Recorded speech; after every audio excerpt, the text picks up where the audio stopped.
Друзья, не забывайте поставить лайк этому видео и подписаться на канал, ведь мы стараемся для вас. Работа на радио – это житие в сумасшедшем доме. А уж наша радиостанция – это точно палата номер 6. Работа у нас творческая. Головы бедовые, а идеи бредовые. Но, как сказал кто-то из великих, любую бредовую идею надо сначала проверить на предмет ее гениальности. Вот мы и носимся со своим бредом, время от времени проверяя ее на гениальность, на своих радиослушателях. Однажды наш копирайтер, выражаясь языком нормальных людей, составитель текстов рекламных роликов, придумал радиоролик. То ли для какого-то секс-шопа, то ли для какой-то забегаловки с названием что-то вроде «Экстаз», где для звукового оформления требовалось возбужденно учащенное дыхание мужчины и женщины, то бишь ставка делалась на некую сексуальную доминанту слушателей. Роль вздыхающего мужчины почему-то досталась именно мне, хотя я всегда озвучивал очень серьезные ролики, либо солидных банков, либо политических организаций. Роль женщины-вздыхательницы выпала на первую попавшуюся нам на глаза девушку с нашего радио. Тоже, кстати, копирайтера. То, что выбор пал на нее, мне понравилось. Ее стройные ноги, красивая грудь и упругая задница всегда будоражили мое воображение. Мы собрались в студии. Инициатор безобразия быстренько объяснил нам, что мы должны дышать, как будто вот-вот кончим. Причем бурно и одновременно. Сначала репетировали. Получалось нечто среднее между одышкой и хрипом висельника. Пробовали еще и еще. Эффекта ноль. Тогда автор ролика приказал мне и девушке сесть на диван, да поплотнее друг к другу. Опять немного прорепетировали. Получилось даже хуже, чем раньше. Как сказал наш новостник, дыхание похоже на натуживание в сортире. Автор начинал нервничать. Мы веселились. Это такая странная традиция у нас на радио. Если кто-то начинает психовать, все начинают его активно доставать. Он нервничает еще сильнее, злится на всех, орет, а мы хохочем. В общем, палата номер 6. В конце концов, придумщик ролика выгнал всех из студии, оставив меня наедине с Еленой, так зовут ту девушку, и включенным микрофоном. При этом он пригрозил, что, во-первых, дверь в студию откроется только через полчаса, то бишь сидеть мы будем заперти, а во-вторых, если через отведенные 30 минут мы ничего не надышим в микрофон, он нас задушит. Мы остались вдвоем заперты в студии. Мы были молоды и привлекательны, и нам хотелось жить. Копирайтеры ведь люди такие, скажут, что задушат, значит задушат. Поэтому мы уселись на диван и начали глубоко дышать, пока у нас головы не закружились от переизбытка кислорода. И опять ничего путного не вышло. Что-то надо было делать. «Дай я хоть тебя подтискаю немного, может тогда получится», – предложил я Елене.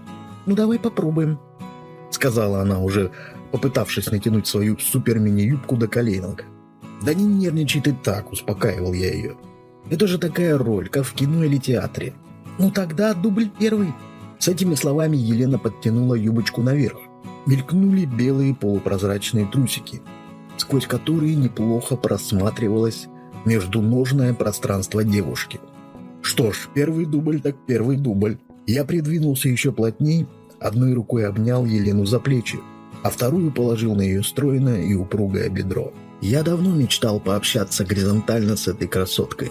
Дыхание мое слегка нарушилось, так как, сидя сбоку от Елены, я видел ее хорошенькую грудь, в глубоком разрезе блузки и блеск трусиков. Но она по-прежнему дышала ровно. Я начал очень нежно и ласково гладить ее по внутренней стороне бедра, двигая руку в сторону манящих трусиков и их содержимого. Елена дышала ровно. В моей голове появилось 3 версии спокойствия девушки. Либо она фригидна, что маловероятно, либо силы воли ей не занимать, либо я, как мужчина, уже умер и возбуждаю только некрофилок. «Так мы будем дышать как надо или нет?» Начал нервничать я. «Будем», – твердо ответила Елена и начала расстегивать блузку. Я перестал дышать и окаменел. Она же спокойно расстегнула все пуговки, сняла блузку, потом лифчик, сбросила юбку и осталась в одних трусиках. Я подумала, если тискаться, то по-настоящему, а если дышать, то действительно возбужденно. И не забывай, у нас с тобой меньше получаса. Она села верхом мне на колени и начала расстегивать ремень. Как же мы начали дышать буквально через минуту. Но уже в последующие 10 минут мы не думали ни о ролике, ни о каком-то звуковом материале, ни о том, что мы занимаемся сексом прямо на рабочем месте. Страсть захватила нас. Мы отдавались сексу с самозабвением, как будто сношались перед смертной казнью. Леночка скомандовала: «Все, снято, всем спасибо, одеваться». Команда была отдана вовремя, так как буквально через 3 минуты в студию ворвалась толпа сумасшедших родильщиков во главе с автором ролика, жаждущих застукать нас в самый щекотливый момент. Но мы сидели на диване на добропорядочном расстоянии и полностью одетые. Ролик, кстати, получился отменным. Подписывайтесь на канал, чтобы не пропустить новые интересные истории. Спасибо за внимание. До скорых встреч. All right, everyone's presentations are done. Nick, the manager, said as he tried to move the discussion forward. Excuse me, I haven't. I recently found out something. Nick interrupted me and began to speak. There's apparently someone in this department who didn't graduate high school and is just a part-timer. Meetings should be for employees only. Absolutely right. His lackey, Mike, of course, agreed with Nick. I'm leaving. After leaving the meeting room, I started to shut down my computer. I noticed that an email had arrived, not in my personal inbox, but in the company's shared email. Thinking, there's no point in speaking up, no one will listen, I went home quietly. The next day, I heard a commotion from Nick's desk. He was staring at his computer screen, his face pale. Nick? Is something wrong? Mike looked at the screen with him. And he turned even paler than Nick. Why is he so angry? Knowing the reason for Mike's distress, I thought to myself, serves them right. My name is Adam. My mother passed away when I was in the 9th grade, and I was raised by my father. Well, you could hardly call it being raised. After my mother passed, my father changed.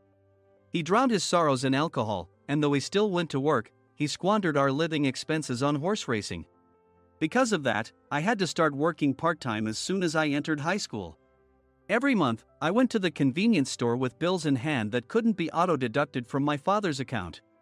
Even though I endured it because I didn't want to be alone, I reached my limit in my 2nd year of high school and dropped out. I found a live-in job at a distant inn. Thank you for everything. The day I left home, my father, still staring at the TV, spoke. Take care. That was our last conversation.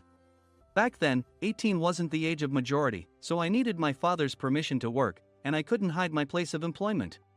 Yet, my father never visited me even once. I kept working just to survive, and before I knew it, I was 42. Years of hard work paid off, and I was transferred to the headquarters. I was thrilled to be recognized by the company, as I thought I'd be working in the field until retirement due to my lack of formal education. Listen up. Our work can change the future of our employees. Don't drag us down. On my first day after the transfer, Nick, dressed in an expensive suit, spoke sternly. There was a reason for this. Our inn was located in a prominent tourist destination, known so well that everyone in the state could sing its commercial jingle. At its peak, we had 5 locations within the state. But that was long ago. Due to financial difficulties and aging facilities, only the place where I had worked for many years and the original establishment remained. I was prepared to lose my job anytime, but now there was a glimmer of hope. With the rise of social media, the tourist area where the inn was located started gaining attention again. Depending on how hard the sales department, where I was transferred, worked, we could either thrive or be forced to give up this prime location to the new hotel chains continuously popping up. For Nick, who had switched careers from another industry to strengthen our sales, this was a battle he couldn't afford to lose. I understood why he had to be strict. I will do my best. Nick sneered at my enthusiastic declaration. Did you not hear what I said? I'm sorry. I thought I was listening carefully. Out of habit from years of customer service, I apologized reflexively, though I had no idea what had offended him. Someone was watching me with a smirk. In this department, there are those who are expected to excel and those who have been shoved here because they have nowhere else to go. You are the latter. It was Mike, the section chief. He's 7 years younger, at 35. But he was called to headquarters much earlier than I was and had been moving around within the headquarters ever since. I'm not jealous, but I can't accept that he's my boss. Graduating from a prestigious university, he has an unusually high pride and caused many problems as a newbie, making things very difficult for me when I was the front desk leader. When I found out Mike was transferred to the sales department a month before me, I was disheartened. Mike is right. With just a middle school diploma, there's not much you can do. Don't even think about achieving results. As if I didn't exist, Nick remarked, "I'm thirsty." Mike eagerly ran to the coffee maker. It seems Mike is Nick's lackey. I regretted being happy about my transfer to headquarters, wishing I had stayed on site forever. Send a direct mail to every company on this list by the end of the day. Nick only assigned me tasks that even a new graduate could handle. What? There are over 1,000 companies. You want me to send to all of them by today? Yes, if you and your fellow misfits split the work, even those with nowhere else to go should finish by today. I glanced at the employees typing away expressionlessly. They were worn out from customer service, only thinking about leaving on time, or were women reassigned after having children, with zero motivation for work. Even Sam, a new graduate from the same university as Mike, who was supposed to be among the expected achievers, had no enthusiasm for the job, having joined the company wanting to do customer service. I don't care what they say, I plan to quit anytime, he said. Only Nick and Mike were highly motivated, making all the decisions between the two of them. I originally only wanted to work at the inn to survive and had no particular attachment to this job. I swallowed my words, thinking I had no right to reprimand them. About a month after the transfer, Nick told us with a frustrated look. To commemorate the 50th anniversary, we've decided to create a plan exclusive for one group per day. Originally, Mike and I were supposed to come up with it, but our president, Mr. Thompson, insists on hearing everyone's opinions. So, you all get a chance. As Nick explained, Mike began handing out prints. Make sure not to embarrass Nick. If your ideas are half-baked, you'll have to redo them. It seemed that they had printed his handwritten notes by Mr. Thompson, which included several questions and a section for free responses. It made sense why Nick had to seek our input, given that all responses had to be submitted to Mr. Thompson. We were given a week to think about it, and a meeting was scheduled to compile our ideas.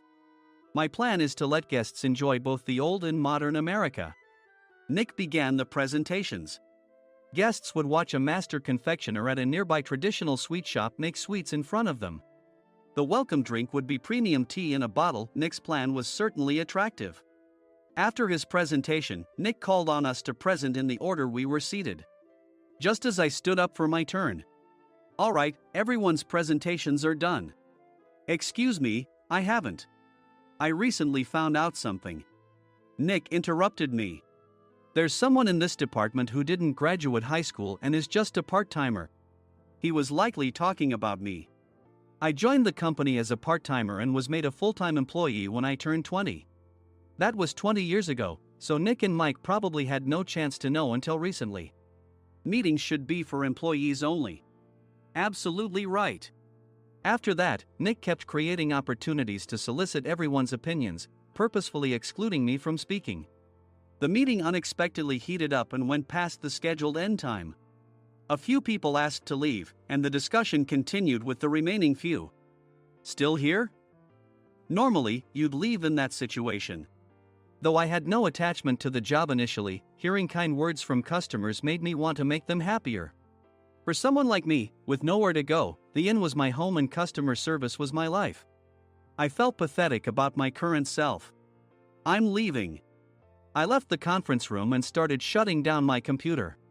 I noticed an email had arrived, not in my personal inbox, but in the company's shared email. Thinking no one would listen to what I had to say anyway, I quietly went home. The next day, while preparing the DM as instructed, I heard a commotion from Nick's desk. In his haste to stand up, he hit his knee on the desk. He stared at his computer screen, his face pale. Nick! What's wrong? Mike, thinking he should be the first to rush over, approached Nick while still wearing his coat. He peered at the screen with Nick. And he turned even paler than Nick. Why is he so angry? Who is responsible for this company? Nick, more irritated than ever, asked, and Mike answered without checking. Probably Sam. Sam wasn't there because he was attending a morning training session for new hires. Nick gave up on getting angry and returned his gaze to the screen. They were looking at an email that arrived right after the end of the working day yesterday. Apparently, no one, including me, had checked it before leaving. The email was from a large company that used us for their annual employee trips. The president and executives of that company also frequently used our services personally. President of the company, Mr. Mason himself, had declared that neither he nor his company would ever use our services again.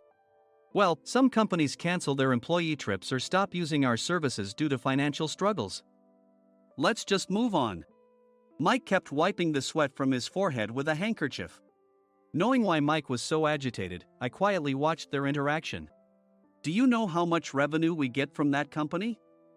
We can find other guests to fill the rooms, but we'll lose the banquet costs, gift shop revenue, rental car fees, and more. Moreover, the gifts were supposed to be prepared by the traditional confectionery shop involved in Nick's proposed plan. If it's known that we incurred such a huge loss at this critical time, Nick's position in the company would be jeopardized. Nick took a deep breath, seemingly trying to calm himself. All right, Mike. Go to New York right now and apologize to Mr. Mason. What? You're coming with me, right? I have urgent work to do.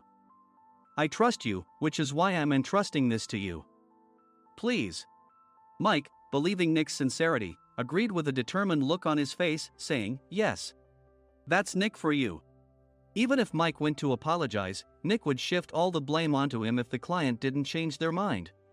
Well, it was Mike's fault to begin with, so it served him right. About 3 hours later, Sam answered a call from somewhere and repeatedly apologized, saying, I'm very sorry. Everyone watched to see what was happening.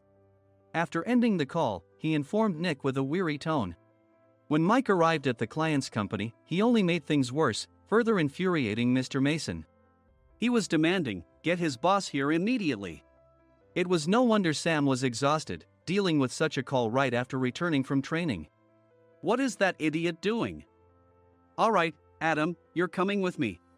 If sacrificing Mike didn't work, then I must be next. Normally, I'd want to refuse at all costs, but I saw an opportunity in this situation. If I can be of assistance, I'd be happy to join you. I obediently followed Nick, and we flew to New York. When we introduced ourselves at the reception, it became clear how serious the situation was, as the receptionist personally escorted us to the president's office. Angry voices leaked through the door, making both Nick and me uneasy. Excuse me. I'm Nick, the supervisor. I understand my subordinate has caused you trouble, and I deeply apologize. Nick, with his experience in the corporate world, knew enough to offer an apology before excuses. However, his customer service skills left much to be desired. I sighed as I saw Mike trembling like a small dog in the corner of the room. What kind of training are you giving your subordinates? Mr. Mason glared at Nick with a red face. The intensity of his gaze made even Nick take a step back. Regrettably, I joined this company only 2 years ago and was unaware of Mike's issues. I should have identified his shortcomings sooner. Indeed. I should have realized sooner. No sensible person would come to apologize and then give a lengthy presentation on the drawbacks of not using their in. Nick froze, his mouth slightly open. Suspecting the worst, I picked up the documents that had fallen to the floor. It seemed Mike hastily prepared these documents on the plane, listing the disadvantages. Disadvantage 1: if you change the venue for the company trip, employees might suspect it's for cost-cutting reasons, leading to a negative impression. Reading it aloud half-jokingly, Nick snatched the papers from my hand and checked the contents with a furious expression. Among the stack of documents was a receipt from a nearby convenience store's copy machine. I felt a pang of dread, hoping he hadn't shown the receipt as well. What do you think he said when I asked what kind of nerve he had to do this? I'm very sorry. Faced with the dire situation, Nick must have thought there was nothing left to do but apologize.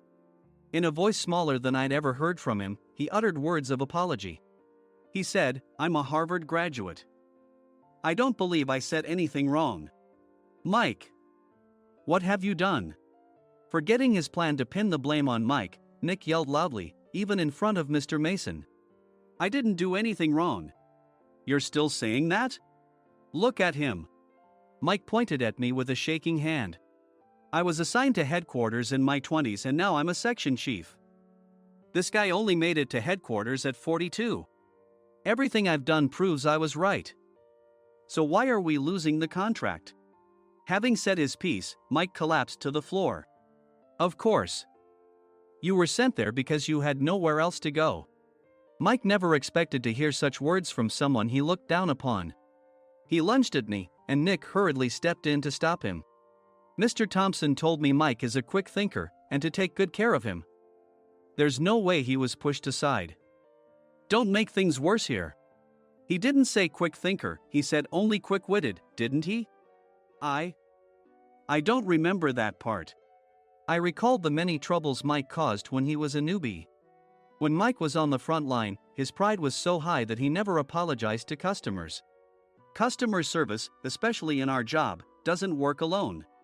It brings both good and bad situations. If the front staff or housekeepers made mistakes, or the cleaning company didn't properly clean a room, one had to apologize to the customers regardless of personal fault. Mike, in such situations, would never apologize, insisting he wasn't at fault. This often angered customers, and as the front desk leader, I frequently had to apologize on his behalf. He caused complaints and disrupted operations, which is why he was quickly moved to headquarters. In departments where he didn't interact directly with customers, his quick thinking was beneficial and things went well.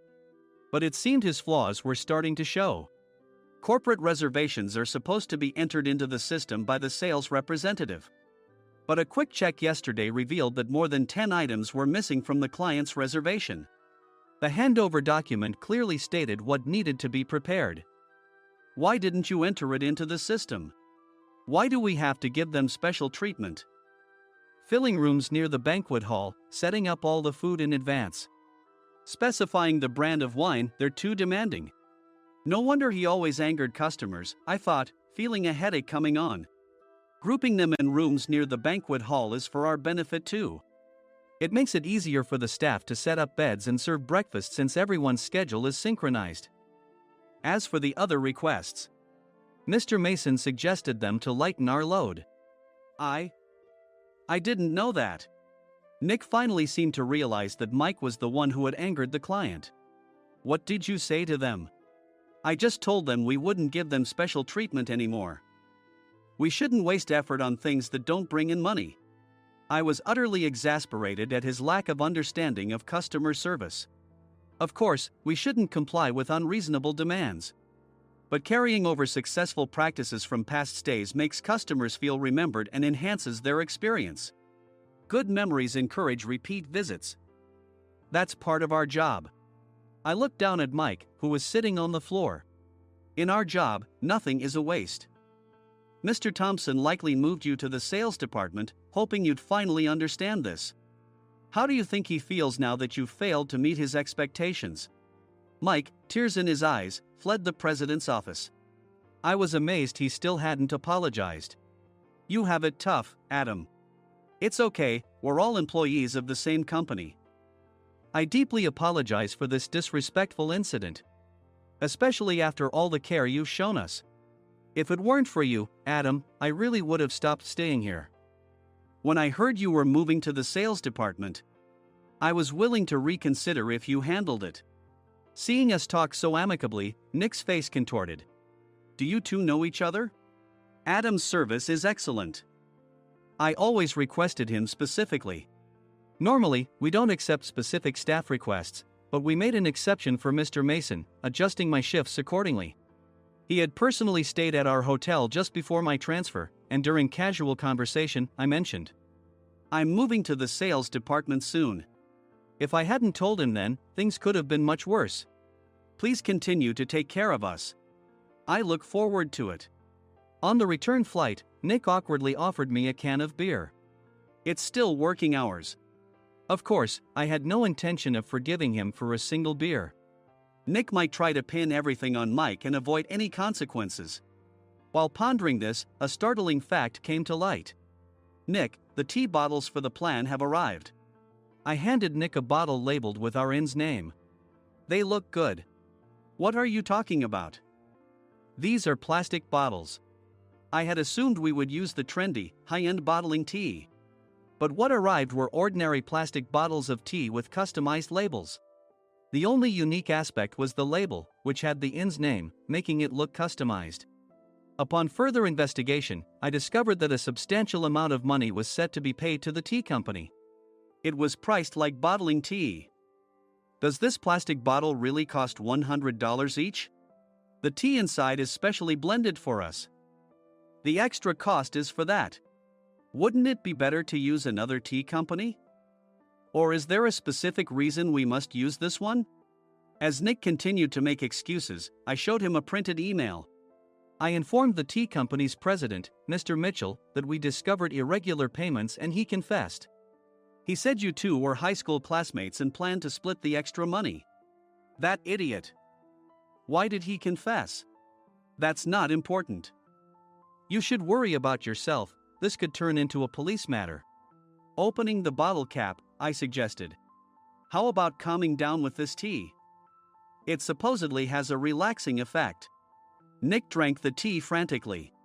In the following days, decisions were made about their fates. Mike was reassigned to the General Affairs Department, with no chance of transfer or promotion, as per Mr. Thompson's orders. As for Nick, since the payment to the tea company hadn't yet been made, he narrowly avoided legal trouble. Instead, he was encouraged to leave the company, and to avoid further complications, Nick submitted his resignation. Rumor has it that connections between HR departments have made it difficult for him to find new employment. Even though it was good to have those two gone, something unexpected happened in the sales department. Everyone became motivated and united in refining the 50th anniversary plan. In the end, my plan was adopted. We collaborated with the Tourist Information Center to provide personalized guides. The plan, tailored to the number of guests, was truly special for the 50th anniversary. Hey, is Adam's family coming to stay? I immediately booked that special plan for my family. Sam noticed it on the reservation list and quickly picked up on it. Yes, I'm inviting my father. That's great.